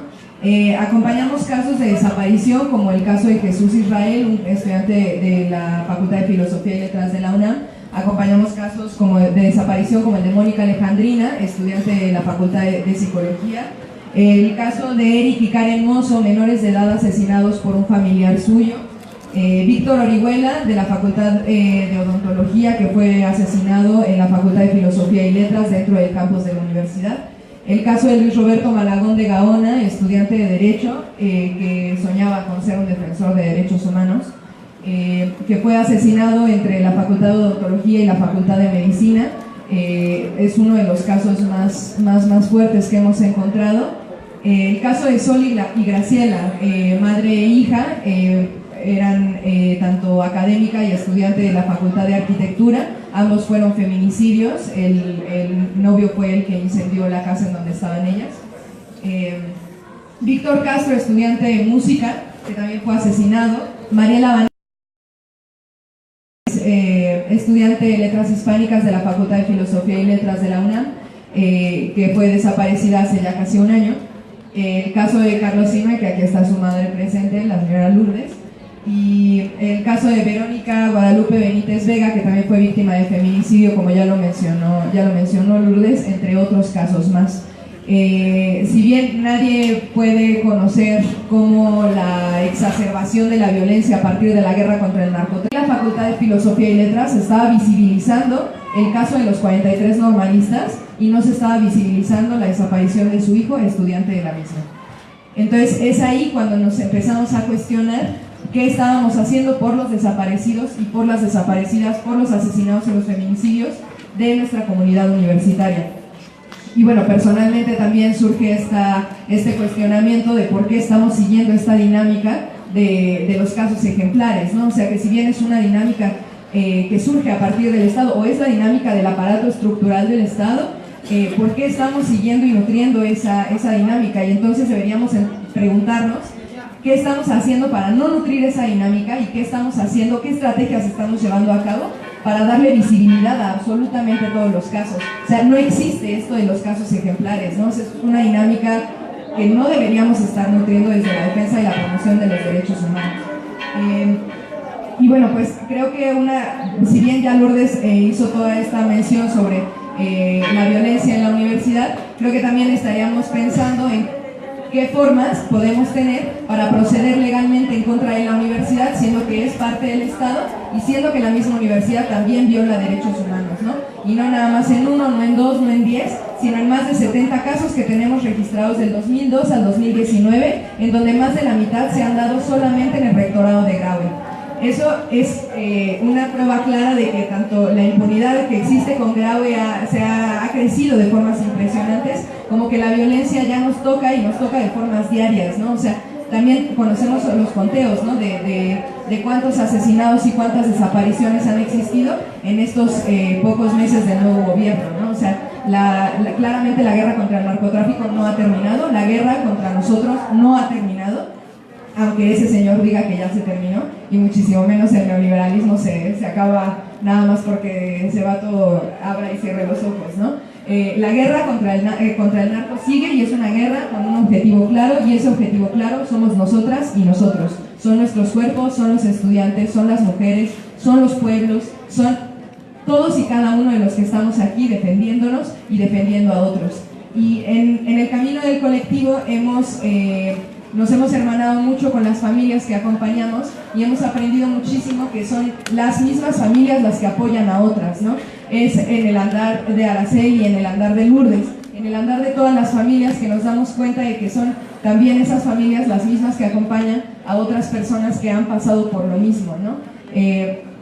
Y es impresionante cómo, aunque exista toda esta impunidad y toda esta lucha que están haciendo, también las familias tienen el corazón para apoyar a otras familias, ¿no? Para caminar al lado de esas familias, para caminar al lado de las diferentes luchas que existen en el territorio nacional.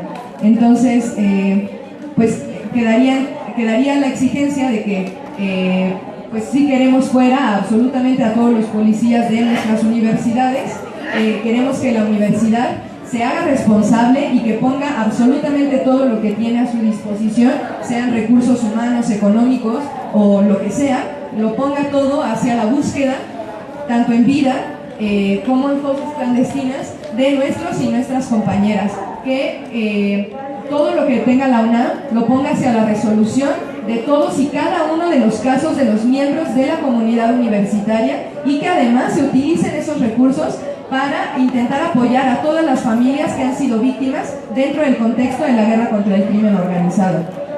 En ese sentido también pensaríamos que la universidad es capaz de la sensibilización y de la creación de herramientas y de la no estigmatización hacia las víctimas y hacia los familiares. Es una regla de que existe una criminalización hacia las familias, un hostigamiento hacia las familias de estas personas asesinadas o desaparecidas dentro de la comunidad universitaria. Y pues bueno, o sea, quedaría justo el cuestionamiento de qué estamos haciendo para nutrir la dinámica de los casos ejemplares en los derechos humanos, y entonces qué vamos a hacer para luchar en contra de esta dinámica, porque absolutamente todos los casos de víctimas son extremadamente importantes, absolutamente todos los casos. Esa dinámica de los casos ejemplares se tiene que acabar, y se tiene que acabar desde los que estamos defendiendo los derechos humanos. No puede ser posible que solamente exista esta dinámica de los casos ejemplares y que no tengamos la creatividad de pensar en otras dinámicas de la defensa y la promoción de los derechos humanos. Gracias.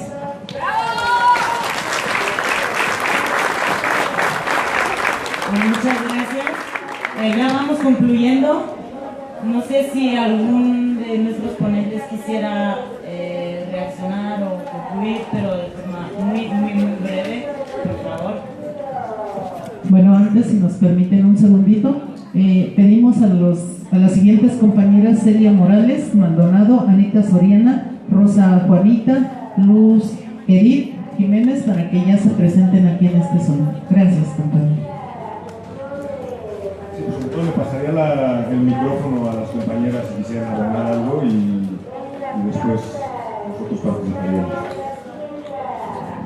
Disculpe, compañeros, de hecho hicimos una lona donde pedimos justicia por nuestra compañera Betty Cariño y Giri Calcola de Filadés, y también exigimos justicia para el retorno. En el año 2014 intentamos retornar, pero el Estado siempre decía que no había condiciones, y ahí están las lonas que pueden hacer observaciones de cómo el Estado nos impide el paso. Y también ahorita hago la entrega del documento a los relatores, que se incluye este documento. ¿Alguien de los relatores que pasen acá, por favor, para que les hagan la entrega de un documento?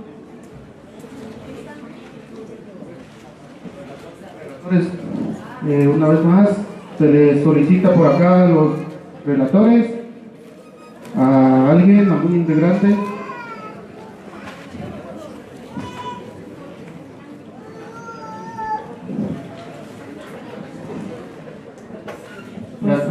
Muy bien, ya lo recibieron.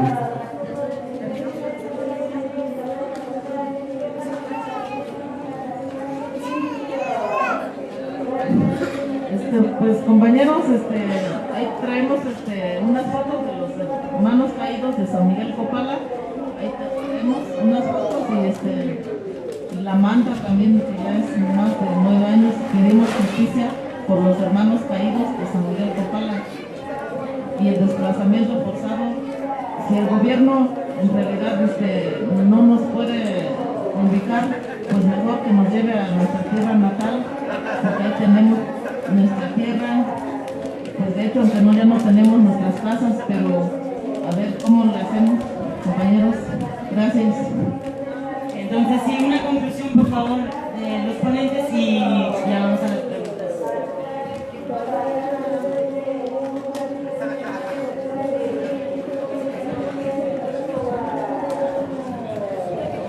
Pues se me olvidó darles un dato del proceso de lo de mi hijo.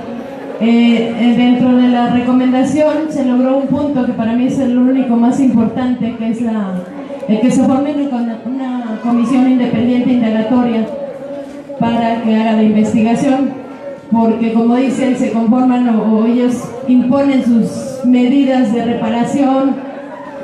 También se dijo de una disculpa pública. A la Procuraduría le urge dar la disculpa pública para que esto se olvide y se diga que ya se hizo algo.